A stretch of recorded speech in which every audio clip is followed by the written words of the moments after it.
Hello friends, ఈరోజు నేను జాంపళ్ళతో juice prepare చేశానండి. 3 జాంపళ్ళనైతే తీసుకున్నాను. ఈ విధంగా జ్యూస్ అయితే ప్రిపేర్ అయ్యిందండి. 2 గ్లాసెస్ జ్యూస్ వచ్చిందండి. చాలామంది పిల్లలు, పెద్దలు జాంపళ్ళు తినడానికే ఇష్టపడరండి.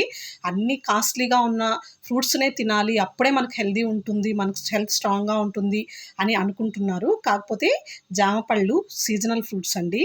ఇవి వచ్చినప్పుడు మనము చాలా తీసుకోగలగాలి. జాంపళ్ళను తీసుకోవడం వల్ల షుగర్ లెవెల్స్ కంట్రోల్ అవుతాయండి పెద్దవాళ్ళకైతే. అదేవిధంగా డైజెస్టివ్ సిస్టమ్ కూడా ఇంప్రూవ్ అవుతుంది.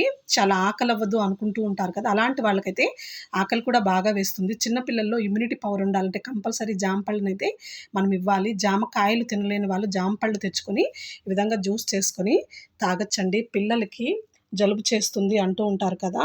జలుబు చేయకుండా ఉండాలి అంటే కూడా ఈ విధంగా షుగర్ కొద్దిగా యాడ్ చేసి ఇవ్వాలండి.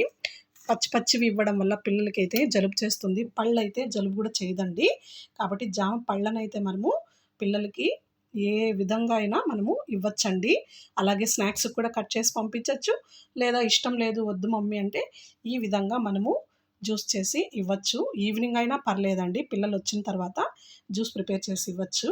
మీకు నచ్చితే మీరు కూడా ట్రై చేయండి. టేస్ట్ అయితే చాలా బాగుంది. ఒక గ్లాస్ నేను తాగాను. ఇంకొక గ్లాసు మీకు వీడియో పెట్టానండి. ఎందుకంటే మీరు కూడా ఇందులో ఉన్న బెనిఫిట్స్‌ని యూజ్ చేసుకుంటారని. Thank you friends.